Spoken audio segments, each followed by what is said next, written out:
नमस्ते बच्चों। आज की क्लास में हम पढ़ेंगे ब्रिटेन की न्यायिक व्यवस्था की क्या विशेषताएं हैं। पिछली क्लास में हमने पढ़ा था ब्रिटेन की न्यायिक व्यवस्था में विधि के शासन के बारे में पढ़ा था। तो आज हम पढ़ेंगे ब्रिटेन में जो न्यायिक सिस्टम है, जो न्यायिक व्यवस्था है, उसकी क्या मुख्य विशेषताएं हैं, या फिर किस प्रकार ब्रिटेन में हम देखें कि न्यायिक व्यवस्था में सुधार भी हुए हैं। पिछले 10-15 वर्ष पूर्व ब्रिटेन की न्यायिक व्यवस्था में कुछ नए परिवर्तन किए गए, जिसका हम अध्ययन करेंगे। तो ब्रिटेन में विधि और न्यायिक व्यवस्था जो है वो वहाँ के नागरिक की स्वतंत्रता और वहाँ के नागरिकों के अधिकारों की रक्षक मानी जाती है। तो विधि और न्याय व्यवस्था किस प्रकार की है, ब्रिटेन की न्यायिक व्यवस्था की मुख्य बातें क्या है, मुख्य विशेषताएं क्या है, उसके बारे में हम पढ़ेंगे। कि जैसा कि हमने कल पढ़ा था एक विशेषता मुख्य विधि का शासन, तो विधि का शासन और सभी के लिए एक ही प्रकार के न्यायालय की व्यवस्था। तो ब्रिटेन में विधि का शासन है और सभी के लिए एक ही समान विधि और एक ही समान न्यायालय की व्यवस्था की गई है, जिसका कि अध्ययन हमने विस्तृत रूप से किया था। फिर वहाँ पर कानून का जो रूप है वो असंहिताबद्ध है, मतलब कानून संहिताबद्ध रूप में नहीं है। ब्रिटेन में जिस प्रकार संविधान अलिखित रूप में है, उसी प्रकार वहाँ पर कानून भी असंहिताबद्ध रूप में है।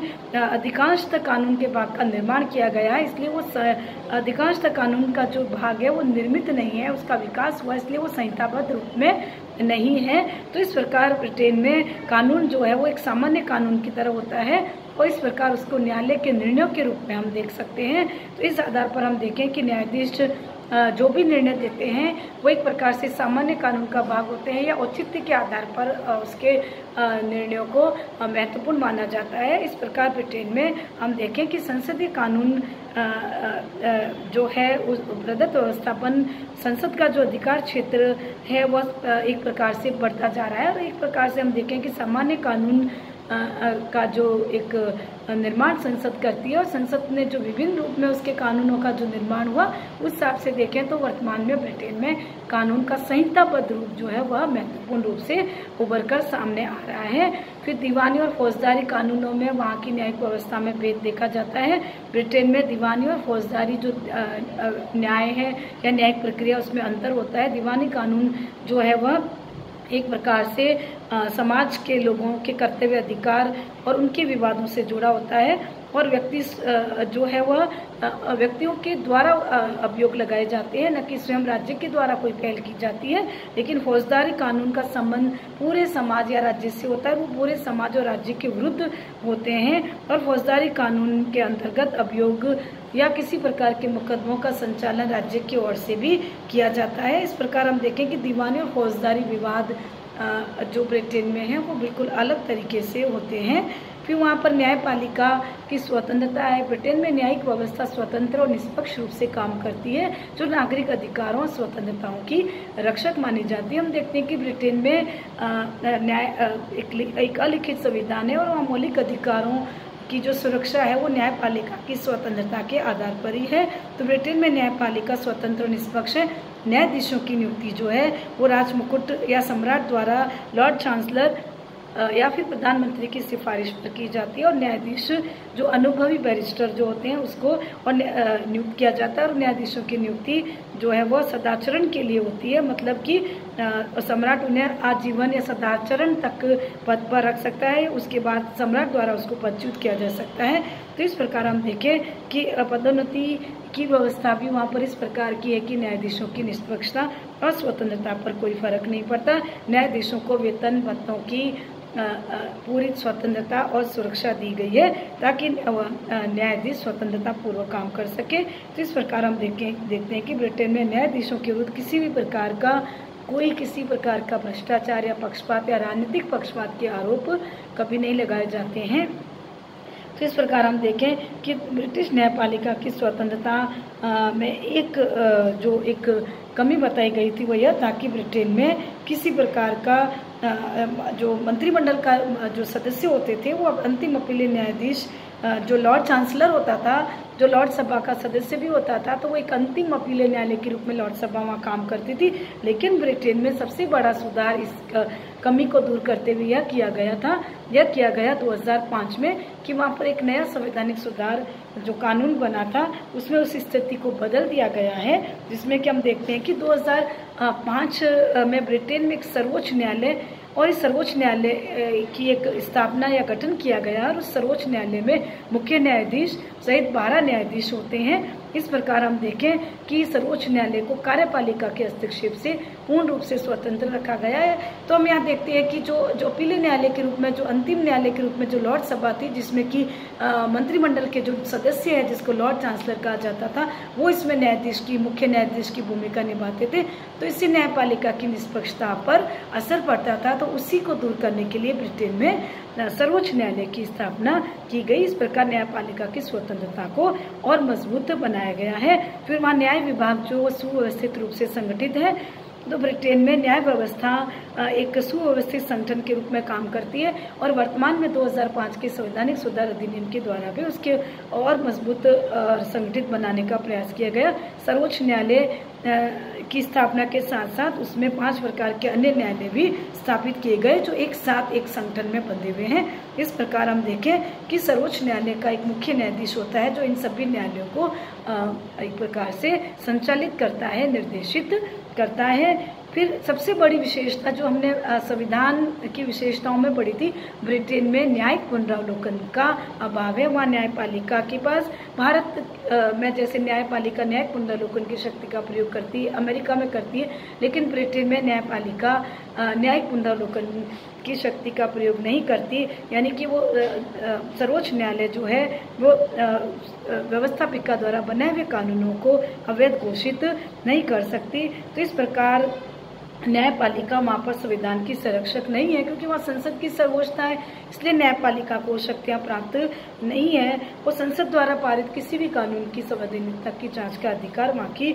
न्यायपालिका को नहीं होता है। इसलिए वहाँ संविधान, चूँकि संविधान वहाँ पर अलिखित है, लचीला है, इसलिए वहाँ पर संसद द्वारा उसमें परिवर्तन करना आसान हो जाता है। फिर वहाँ की न्यायिक व्यवस्था की एक महत्वपूर्ण विशेषता है कि वहाँ जूरी प्रथा होती है। ब्रिटेन की न्यायिक व्यवस्था में जूरी प्रथा है, जिसका प्रयोग हम अक्सर देखते हैं कि फौजदारी मुकदमों की सुनवाई के लिए फौजदारी प्रथा का प्रयोग किया जाता है। तो इस प्रकार हम देखते हैं कि ब्रिटेन में जूरी प्रथा जो है वो बहुत पुराने समय से चली आ रही है, जिसमें जूरी में न्यायाधीशों की एक जूरी बैठती है और वह मानवीय सिद्धांतों के आधार पे, वो प्राकृतिक न्याय के सिद्धांतों के आधार पर न्याय का काम करते हैं। तो इस प्रकार हम देखें कि न्यायाधीश जो है वह सामान्यतः एक प्रकार से जो जूरी अलग से बैठती है उनके परामर्श का, उनके निर्णयों का वो सम्मान करते हैं और जो भी वो निर्णय सुनाते हैं उसके विरुद्ध वो अपील भी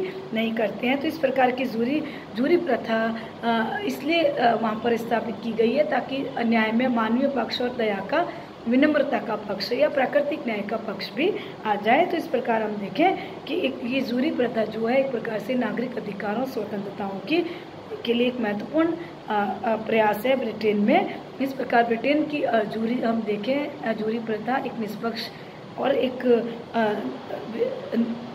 निष्पक्ष और एक विवेकपूर्ण, एक निर्भयता के आधार पर न्याय के लिए जानी जाती है। फिर वहाँ पर निःशुल्क कानूनी सहायता का भी प्रावधान है। वहाँ की ब्रिटेन की न्यायिक व्यवस्था में निःशुल्क कानूनी सहायता भी लोगों को उपलब्ध कराई जाती है। जो गरीब तबके के लोग होते हैं, जो आर्थिक रूप से जो निर्बल वर्ग होते हैं, उनको निःशुल्क रूप से कानूनी प्रावधान या मतलब एक प्रकार से कानूनी जो सहायता है, या जो जैसे कोई गरीब मुकदमा लड़ता है तो उसके लिए कोई फीस नहीं होती है, उसको फ्री में परामर्श दिया जाता है या फ्री में उनको कानूनी या फिर जो वकीलों की जो सुविधा है उनको प्रदान की जाती है।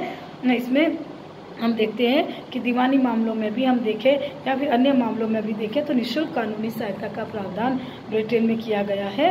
तो इस आधार पर हम देखें कि कमज़ोर वर्ग का जो आर्थिक रूप से कमज़ोर वर्ग के लोग हैं उनको न्याय के लिए थोड़ा आसानी हो जाती है। तो इस प्रकार इंग्लैंड में निःशुल्क कानूनी सहायता की व्यवस्था से इंग्लैंड की न्यायिक व्यवस्था में बहुत ही महत्वपूर्ण रूप से परिवर्तन किए गए हैं।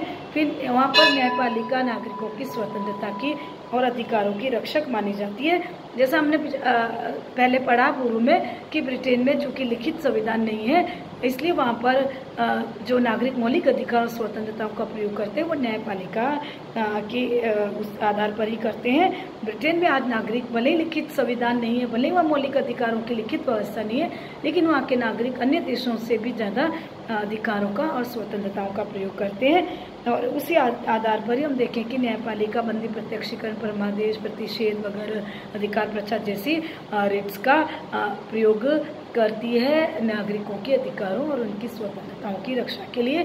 फिर वहाँ की न्यायिक व्यवस्था केंद्रीकृत नहीं है, यानी कि न्यायपालिका का संगठन या न्यायिक शक्तियाँ एक ही संगठन में केंद्रित नहीं है, बल्कि वहाँ पर न्यायपालिका का भी केंद्रीकरण किया गया है। वहाँ पर न्यायालय जो मुकदमों की सुनवाई जो है एक न्यायालय में रहने की बजाय अलग अलग न्यायालय के केंद्र बनाए गए अलग अलग न्यायालय होते हैं, जो कि जिससे कि व्यक्ति को न्याय प्राप्त करने में सुविधा रहती है या व्यक्ति को किसी भी तरीके से मुकदमा दायर करने में आसानी रहती है। अलग अलग न्यायालय होते हैं, काउंटी न्यायालय जिन्हें दीवानी न्यायालय भी कहा जाता है, फौजदारी न्यायालय होते हैं जिन्हें एक्साइज न्यायालय भी कहा जाता है। तो इस प्रकार की व्यवस्था ब्रिटेन में अलग अलग दीवानी मुकदमों के लिए अलग, फौजदारी के लिए अलग की गई है।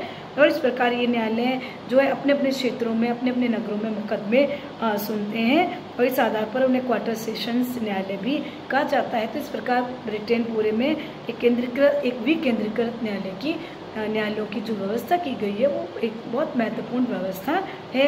अब हम देखें कि ब्रिटेन में न्यायिक व्यवस्था में एक महत्वपूर्ण परिवर्तन और सुधार किया गया जो ब्रिटेन के न्यायिक इतिहास में महत्वपूर्ण है। एक महत्वपूर्ण कदम है कि 2005 में ब्रिटेन में संवैधानिक सुधार अधिनियम पारित करके ब्रिटेन में एक सर्वोच्च न्यायालय की स्थापना की गई, जिसका एक मुख्य न्यायाधीश सहित 12 न्यायाधीश होते हैं।